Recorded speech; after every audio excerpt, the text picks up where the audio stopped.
Now we are Okay, talking. good, good. Finally. Finally. Okay, it took us just 13 minutes. It's fine. Yeah, sorry. Now that's okay. Sophie, how are you doing? I'm good. How are you all? How are you, Nice to. Jacques? I'm fine, thank you. Everybody is good here. Nice Good. to have you. Thank you. So I'm. I was saying to everybody that we have a special guest today, Hello. because most of the time we have Dubbing Academy students that talk about what they do and their studies. Now we are inviting on this share secret. We are inviting somebody that is already in the business for a long time, and Sophie Austria. So Sophie, hello. Hello. Sophie is a director, translator, adapter, and an actress. Do you do anything else? Do you? Okay, let me see because I have my notes here. Actress, artistic director, adapter, translator, and very, very occasionally project manager. My goodness. So everybody is going to want to know how can you do all that. So we're going to start quietly, and I'm going to ask you first question. I would say, which one do you prefer? Do you prefer to be a director? Do you prefer to be an actor or a translator? Okay, number one, it's difficult. Acting. I guess I prefer to be an actress. That's actually my first job. Yeah. I love directing. That may be my second one, but not really close to acting. I love artistic directing. I really love Well, it. of course. So, and translator when you have to do it. When really I must. I'm not a very good person behind the computer. I get really bored. Yeah. So I do it when I really Yeah. must. And so that's interesting because we are preparing a new module for the Dubbing Academy on translation adaptation. Okay. And really it's adaptation for dubbing especially. So it's very specific. And so it's going to be online in a few weeks. So we are excited about that. We'll talk about that later. So tell us, you are in Barcelona, correct? Yes. Yes, And you are French. I am. Okay. So, how did you end up in Barcelona, and why do you do French localization in Barcelona? Because everybody is wondering, what do you do here? Yeah. Okay. Why in Barcelona? Because I lived before Barcelona. I lived in cold countries and I was kind of sick of it. And I had my eyes set on Spain even before living in Germany, where I lived for 4 years. Oh my Okay. goodness. Yes. Yeah, that's not the same weather. Yeah. No. And why Barcelona? Well, I was hesitating between Barcelona and Madrid because of my job, but the weather was better in Barcelona. Yeah. And luckily, there was this great old tradition of dubbing in Barcelona. So a lot of studios and really crazy happenstance or serendipity, if you will. Before deciding, I spent 1 month in Barcelona just to check out the place. And I rented a room from this woman who happened to be part of the actors syndicate in Catalonia. My She goodness. was in the managing board, in the board of directors. That's called destiny. Yeah. So, and she knew that I was a dubbing actress. So she said, "Oh, there's a meeting. Would you like to join?" I'm like, "Yeah, sure." And I met a bunch of people there, a few French people and a few English speaking people, and I made contacts, and that was it. And that's Yeah. it. And the rest is The history, like rest they is say. history. I was extremely lucky. That Yeah. that's we all need a little bit of luck in life, you know. Yeah. So for the people that are a little bit further than Spain, because we have friends from Nigeria, from Kenya, from Africa, and the rest of Europe, somebody in the States, and somebody is saying that Barcelona is the best. Yes, It's we agree pretty on that. cool. It's So it's pretty pretty cool. good. Yeah. the interesting thing is Barcelona is very close to France, obviously, Yes. because it's the north of Spain. Is just on the other side of the Pyrenees, the mountain. So I went to France sometime. It's like 2.5, 3 hours in cars. It's not very far. So is it? So you do localization in French. Yes. So. Is it because it's so close to the French border that you have some opportunities to do French localization in Barcelona? Because I guess you have more opportunities for French in Barcelona than in Madrid, correct? So I missed it because I got a phone call while you were asking the end Okay. of your question. So So what is it because you I'm close to probably, France? yeah, you probably have more opportunities to localize in French in Barcelona than in Madrid. I suppose so. Yeah. Okay. Yeah. So far as I know, in Madrid, as far as I know, they're uh, mostly uh, big dubbing studios, which also have like offices or studios in Barcelona as well. And that's one thing. And yes, I heard that in Madrid they do maybe some video games. At least we did a big video games for a Madrid studio here in Barcelona because there weren't enough actors in Madrid, enough Yeah. French actors, that is. Correct, correct. So yeah, There is a big French community in Barcelona, and for sure bigger than in Madrid. Uh, so, tell me, tell all our friends want to know a little bit the behind the scenes of directing and being an actress, and we'll talk about the adaptation later because all the students of the Dubbing Academy are doing that to become voiceover or dubbing actors. So. What does it take to become an actress? Because that was your first job, if I understand correctly. Uh, right. so what did you do? Did you study? Did you watch movie all the time? Tell us a little bit about your history becoming an actress. Okay. Movies I've been watching since I was a little kid, because luckily I was born in a family not of actors at all, but of movie buffs. So every Wednesday, my dad would take me to see old films. That's where it all started. Great. And yeah, and I still watch a lot of movies and series just for my own entertainment purposes, also to follow certain directors, like and film directors and actors. And then we do have some actors here in our acting pool who don't come from acting. And personally, honestly, I think it always shows when they haven't studied acting. And I really would encourage people who haven't, who would like to be a voice talent and even, to do voiceovers. I really think it's extremely helpful to take some acting classes Yeah, at and some point.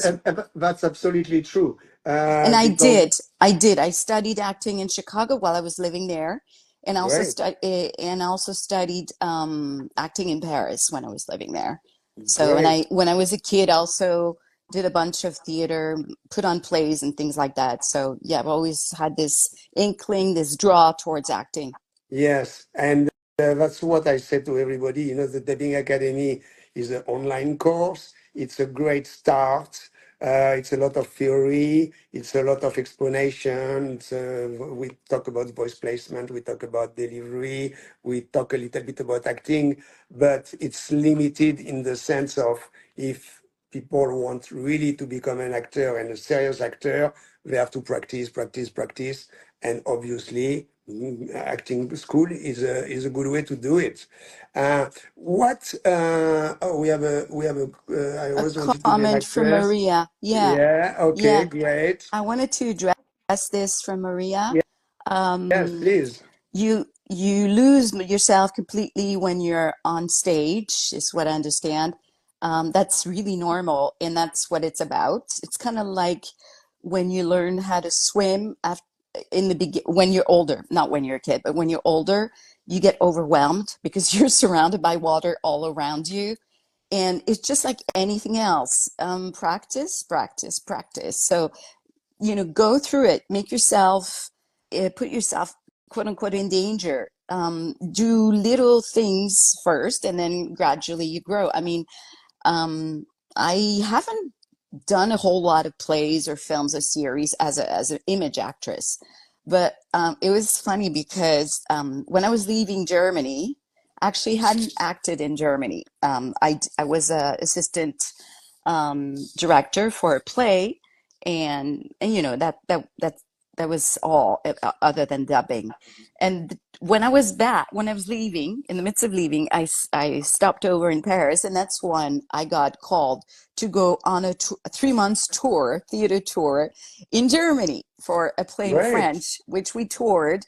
And believe you me, um, we would have theater places of 800 people, or it was big, big things. And when you have to do it, you just do it. Of And course. going on a tour, we would perform mostly once a day, but some days twice a day. I can tell you, after 3 months of touring, you're much cooler about it. And Yeah. even then, afterwards, I did, of course, other jobs, other plays. I still get stage fright, but what you get to learn about it, and in dubbing as well, sometimes I get, even now, after how long? 25 years experience, I still get stage fright in dubbing, or when I'm like in a big project or with a very an artistic director I really respect. But it's good. You got to use this towards your work. You just bundle it up inside and you think, okay, this is going to be my drive, not let it kill you or kill your concentration. Yeah, and this is very important. I want just to underline what you just said.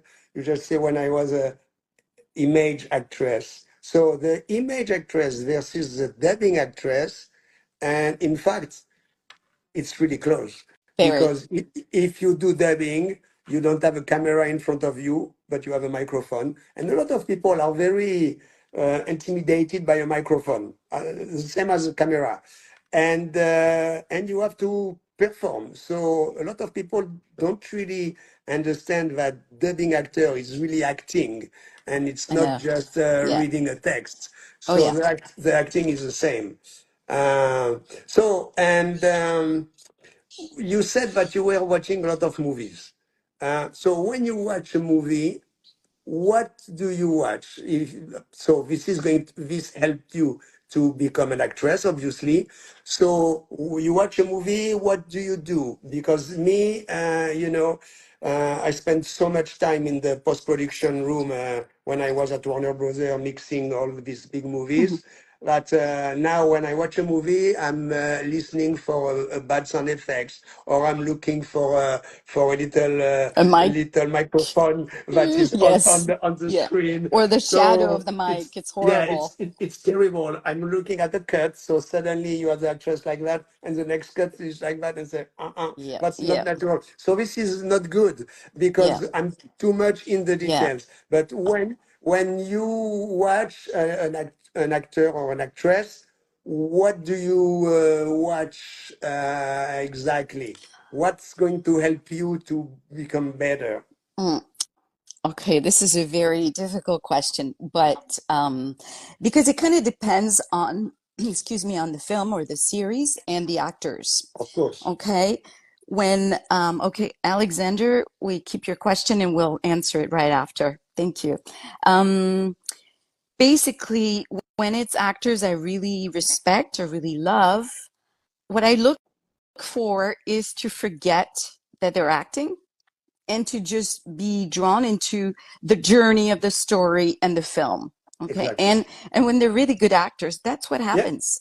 And interestingly enough, my husband has nothing to do with dubbing. He's a scientist. And last night, and he's been watching an old series which he never watched before, old, like 20 years old. And there was a scene last night, and I just caught sight of it, and I said, okay, can you stop a second? And there was a dialogue, right, between two characters. And I said, do you see that they're not talking to each other? He's like, what do you mean? I was like, well, okay.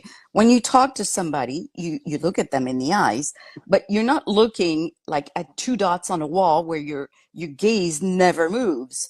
You're a living thing. And in this instance, in those scenes, first of all, if you follow the man's gaze, it wouldn't hit the woman's gaze because of where the camera of the film, the way it's edited, it just Yeah, doesn't meet, right? In this terms is of great. This is geometry. great remark. Yeah. And also it was the same for the actress. And I told him, I said, this happens a lot when they want to save money. They do two shots with one camera, and it's And much and harder for the they might actor. look at each other. Yeah, Yeah, it's harder because you have no one in front of you to talk yeah. to.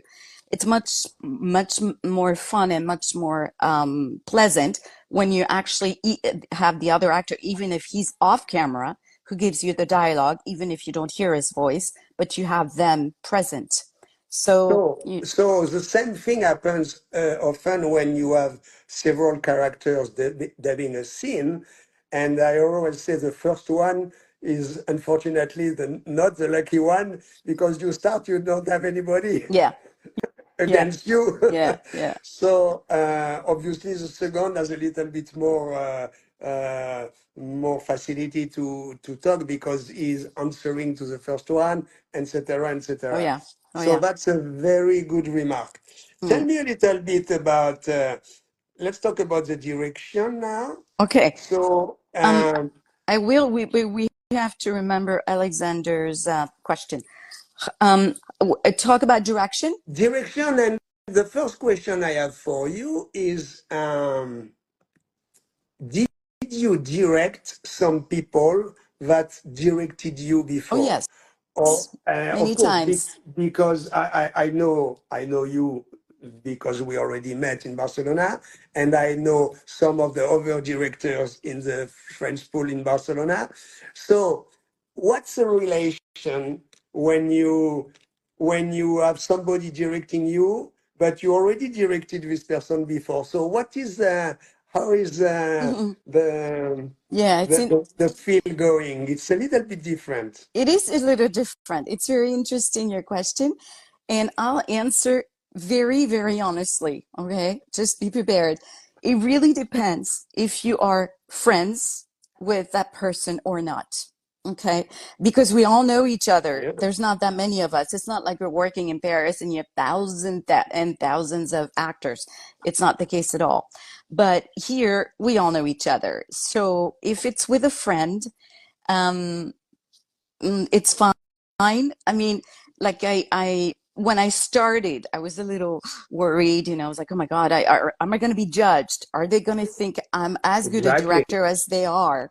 Um, Suddenly you have an yeah, attitude. or are they what are they going to listen to me, or if they don't, are they not listening to me because they don't understand, or because we're friends and they just do whatever they want, etc. There are many possibilities. When it's somebody that you're not friends with, um it can be, I mean, it's fine in both ways. Now, because of experience, again, you just learn to separate your mind, or at least that's what I do. And I really respect, I just think, okay, I have a director. He or she is the boss and the story. I'm And the just story. Yeah. trying to translate what the film is dictating, what my character is dictating, and also what the director is, wanting me to do. And So yeah, yeah. no. Go ahead. Go ahead. Finish. Yeah, that's all. I think it's a matter, again, like dubbing is one of the number one things is to focus and concentrate. Yeah. So And don't think about yourself. I think this is key. And knowing who is the boss in the relation. Because if you start saying, well, are you sure you want me to do that? Are you sure you see the character like that? Not only you don't finish, but you don't bring anything to the dubbing.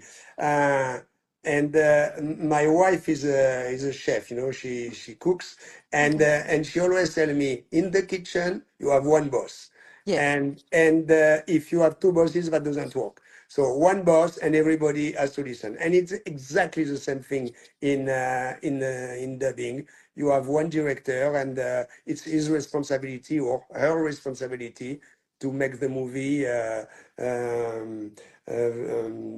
enjoyable by everybody. So let's answer this question because somebody wanted to know, how do you become a voice How do actor? I begin voice acting? Well, Okay. Yeah, sorry, Alexander. Jack. Yeah, well, first of all, you can check with the Dubbing Academy to have the basis. And after, like Sophie said, do you have any workshop? Do you have any something that when the people finish the Dubbing Academy, they can go and get a broader experience with professional actors? Do you do things like that in Barcelona? We do not, but Maybe we it should. has, yeah, Maybe we we should should. start. I think we should start. It's a really good idea. That would be good also to bring fresh and new voices into our pool because we always find ourselves in situations where we don't have enough voices. Of So course. for certain films or certain projects. So that's really good. Um, but yes, I have found myself, and I think when I started, there wasn't they weren't such a thing as dubbing schools. I never heard of this back then. Okay, so you just started, and that's how I started. So anyway, the one thing I would say, if you finished with Dubbing Academy here, or if you then later on want to try actual physical Dubbing Academy wherever it is that you live, why not? But really, really, I would put the emphasis on acting. Just do any sort of acting, and even improv. I think improv is excellent Improv is because great. dubbing, you have to be so quick in understanding the moment of your personal character. You don't have time. Even if the director is helping you and guiding you, you got to pick up on the physicality, on the level of voice, the distance, thousands of little details that you really have to be careful and remember at the same time, as well as remember the technicalities of the whole thing.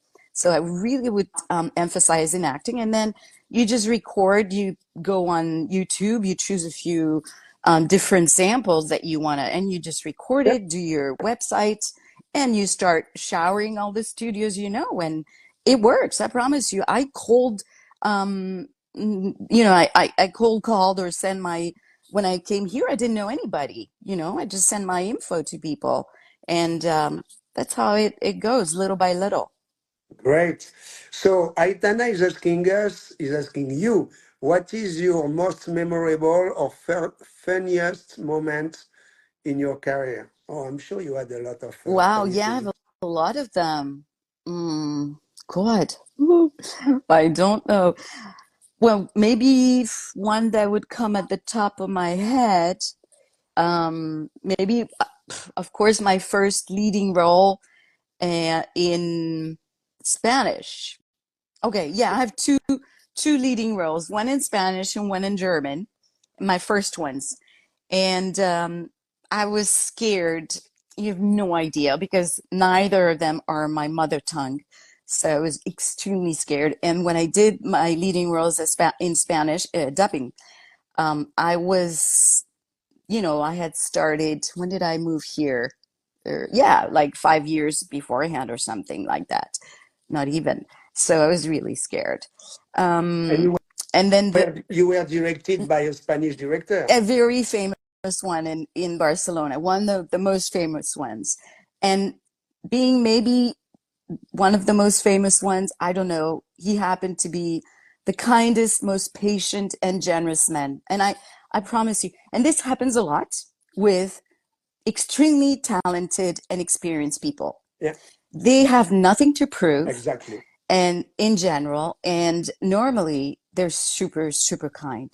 And funny enough, I was having coffee with a series director here in Barcelona because I was doing the dubbing of Emily, the fourth season in Spanish, and he was there, that director, Rafael, if I remember his last name, I'll tell you. and he was there, and we having a chat, and the series director, he said, like, I told him, I said, oh, I love this director, blah blah. And so we saw the man, and he said, you did Flyboys in 2000, I don't know what, 5 or 6 or And you something. remember? He remembered after all the people he's worked with.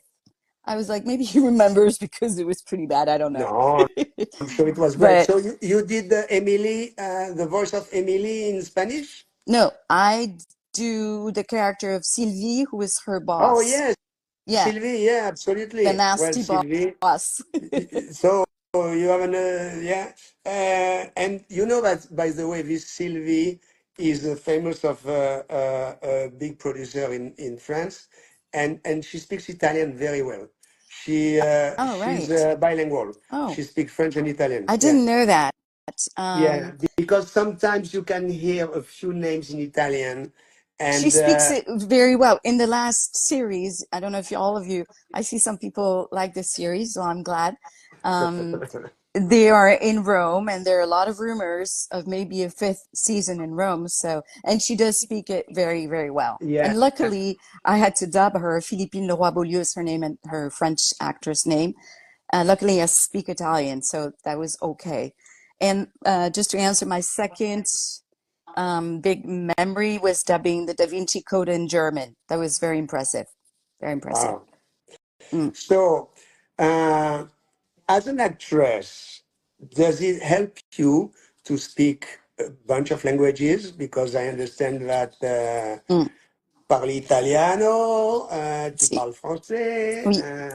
Hablo English. castellano, catalán, It's fantastic. Deutsch. So, Yes. does it help you in your elocution, in your No, not at ease all. to talk? Not at Not at all. all. Quite the contrary. Sometimes more often than not, I get to do commercials here in Spain, in Barcelona. And a lot of times we have to promote either products or places or whatever that are from here, right? And they want you to say it with either with a perfect Spanish or perfect Catalan accent. Like I did a freshenette thing not so long ago, and it's very hard. Or I even do audio guides, like I did one on New York recently. I can speak English, no problem, or je peux parler français, aucun problème. But to switch within the same Oh sentence yeah. languages, and they want you to say that particular word in the original accent. I find that difficult because Yeah. I can switch languages, but within the same sentence to or even sometimes they want you to say one word with the local accent. And for me, it's very unnatural to say, for example, a word like croissant. Okay, I can say croissant, but it's funky weird for me. I'm Of used to course. saying croissant. Of course. Okay, things like that. Yeah. Um, Diona, yeah. Which language do I prefer dubbing in? French, honestly, because that's the one I mostly dubbed in. But So um, French is your only native language. no, I also dub in native American English or Mid-Atlantic. Yes, Okay. So you are bilingual to start yes. with. Mm-hmm. Okay. Yeah, yeah. And after you added all these languages. Yes, which I speak and dub with an accent, with a French accent, or I can do them within English. Although, actually, what I do, I can't remember. It was for one of those clothing companies, maybe Massimo Dutti or one of those, in English with a French accent. Whatever. Yeah. I've done a few of those. My daughter is always making fun of me because my kids were born in Los Angeles when I was there, so they are obviously speaking English Yeah, between themselves, yeah. and but they speak with me in French since they are born, and they speak with their man in Italian because my wife being Italian. So Okay. we always have three languages going on at home. And my daughter, her last pleasure is to make fun of me when I speak English, and Yeah, she imitates me yeah, with a French yeah, accent. yeah. I And know. it's too late to change for me anyway, so I don't care. I will keep my Yeah, no accent. worries. No worries Wh- at all. When Yeah. I moved to Los Angeles, I was a little bit concerned, and after I started to talk to a bunch of people, obviously, and in the business. And I see the Latinos have a Latino accent, Yeah. the Asian have an Asian accent, Yeah. the European have European accent. So I said, everybody has an accent in Los Angeles. So I Yeah. was fine. Yeah. I was okay. Plus, I'm So sure people told you it was very charming. A lot of people, for some reason, which I don't understand, but appreciate, people like the French accent. So, yes, I never okay, understood cool. why, but Yeah. why not? Yeah. I'm not going to complain. So, tell me a little bit about do you use the Ritmo band when you dub? Because, in the Dubbing Academy, students are learning to use our tool Studio Next, that Yes. you know already. Mhm. So, obviously, I guess for you, you prefer to use a Ritmo band. Can you just tell us a little bit what do you think is better in doing dubbing with a Ritmo band versus doing dubbing with a script With a and a script on the either on a tablet or yeah. in paper version.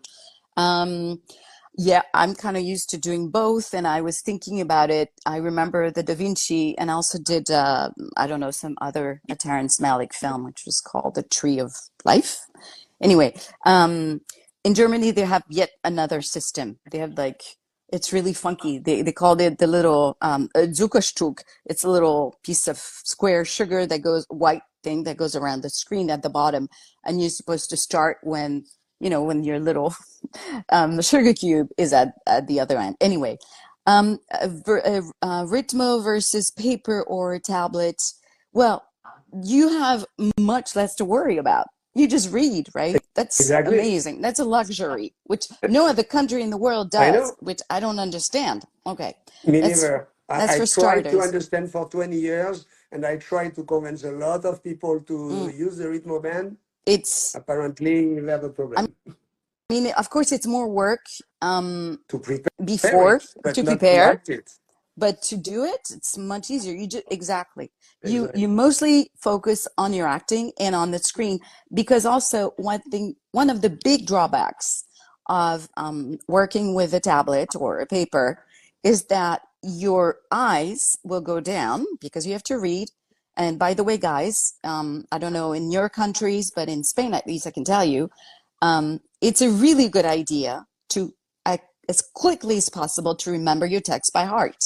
If you have short sentences, of course, or to remember key words in your text, if you can start developing a little bit of photographic memory to know where you're at. So you lower your gaze as little as possible because the best dubbing is done by being in the eyes and mouth of your Yeah. character. Okay.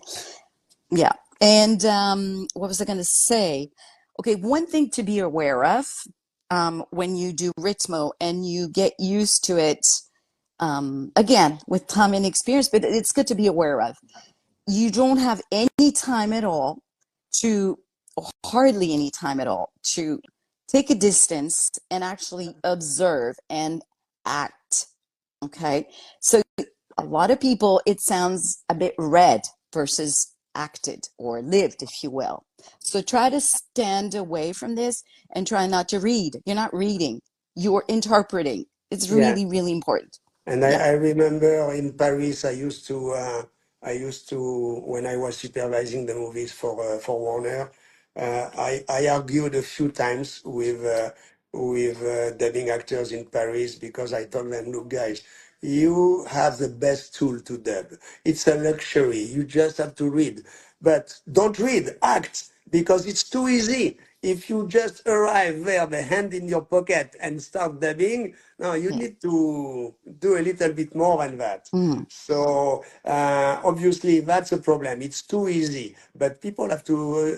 I think people appreciate that more and more. So I just say hi to Claire because Claire Elul is one of our dubbing actress from France, Hi, Claire. and Bonjour. and so we say hi to her. I saw she joined a little bit earlier. Um, so, what's your plan for next year? More direction, more acting. Uh, adaptation. So let's talk 2 minutes because the time is Yeah, running. I see But that. let's talk 2 minutes about adaptation.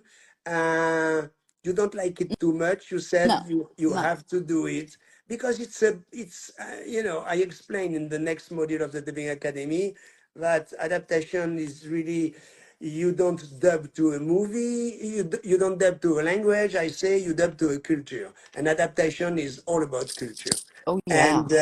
And you really you have to adaptation, you have to do the lip sync, so you have to rephrase every translated sentence because the translation, as we all know, the Latin languages are way longer than the English. So if you translate, you will be all the time way too long. So you have to cut, rewrite, and make it syncing with the lips. So how do you do that? Do you translate first and adapt, or you adapt directly to the picture? Personally, I translate first if it's from English or Spanish or Catalan or German because it's just a lot faster for me personally. But I just see that Georges Gay just joined us as well. Hi, George. Bonjour, Georges. Bonjour, Eva. Um, because he's an actor, a wonderful actor, and also adapter. He adapts quite a bit. So personally, I prefer to translate really quickly. I don't even watch the film. I listen to it and I translate. And then I take all my time in the world to dissect scene by scene And to and really adapt, adapt to the situation. Yes. adapt to the Yeah. lip sync. Hmm. Great. So, by the And way, yeah, yes, sorry. go ahead, go ahead. Yeah, plans. As little translation and adaptation as possible on my end, as much acting as possible. Again, like I said, I love directing, but in Spain, it's really not um, rewarded. It's really badly paid. So it's a lot of time for very little money. Let's be honest, and we all have Yeah, to pay. and this is important. It's This is important. really You have to important. Yeah, pay your living. So, but I would do a lot more if it were better, valued. of course. So, No, mhm, this is understandable. We like what we do, but we need to live also. yes, Uh, yes. so, Mm. what is the size of the pool of actors in Barcelona? Because you are there, and just to have an idea. Off the top of my head, I would say we're now maybe getting close to 50. It's Okay, very and small, very yeah, small. and Yeah, and very small. and, and so for all the people, and we have a few students from Barcelona. For all the people in Barcelona, listen what Sophie just said. Uh, they always need new voices. When I was on the other side of the fence, when I was at Warner, so I was hiring a lot of studios to do dubbing in all the languages. And I was always telling them, give me new voices. It's always the same voices that I hear. Of Send me course. more Mm, voices. So I was approving all the voices, but I had always the same one mm, coming. And so, and maybe just a little note, because I do also a lot of conferences about AI. So for all the people that think that AI will replace acting, I always say, I don't think so. AI will do something else, but an actor is an actor and an mm, actress is an actress, obviously. And mm. good acting will not be replaced by AI. Never Uh, that's possible. I my don't, deep feeling. yeah, I don't think that's possible personally. Yeah. Yes, me neither.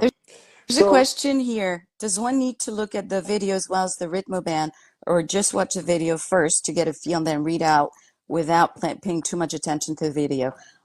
Okay, wait. Well, you always look at your scene or whatever it is you need to dub once, twice, thrice, as many times as you want, as many times as you think you need to be ready. Of course, it's best if you don't look at it 20 times because otherwise you'll be there all day. So, of course, you look at the scene first. So, yeah, first, and actually, it's a good question in the sense that you really need to just watch. like a spectator. What is going on? Get as much info as possible, and maybe, and then watch a second time and read as you're looking at the scene at the same time. And luckily, one of the great things about the Ritmoband is it is on the screen as well. You don't need to lower your eyes. So you just look up, it's right at the bottom of the screen. So Exactly. it's super easy. It's much easier. And technically speaking, because you don't move your head, you are not going to record variation in front of your microphones, because most of the people dubbing with the script in front of them are moving their head between the script and the screen, and unfortunately, it has to be corrected at the mix. So the mixers are always pulling their hair Yeah. because the voice is doing some variation. Yeah. So you have also a technical aspect and technical benefit from the Ritmoband. Yeah. So Sophie, plan for 25, great. We'll try to. I will talk to you about doing some workshops Yeah. and Let's, for in sure. That'd be Barcelona, great. Yeah. because especially for the student of the Dubbing Academy in Barcelona or in Spain, that would be great to work with you and to do some practice. For When I sure. was at the conservatory, my teacher was always saying I was studying music, and it's repetition, repetition. So I show you the tune, and you don't play it before you play it for you 500 times. So I say, okay, 500 times. So we all playing the tune 500 times, because if not, we didn't know it.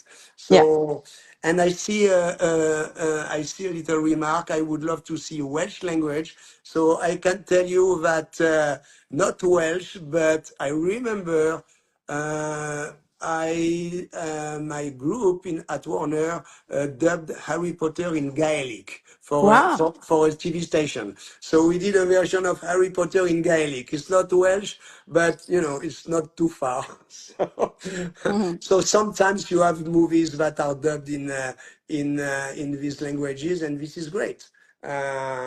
Because we all need to preserve the languages if you want to work in this industry. Yeah. Sophie, a big thank you. It was a pleasure to have Thank you you, so much. It was a and I pleasure to hope be with you guys. all our friends online got good information for you from you, and we'll I try hope. to do another podcast one of these days. Okay. You all, it was great to do this with you, Jacques. Thank you so much. Thank you very much. And go for it, dubbing team. Go for Go it. for it. Yeah. Don't stop dubbing. Thank you No. very much. Bye. Bye, Sophie. Bye.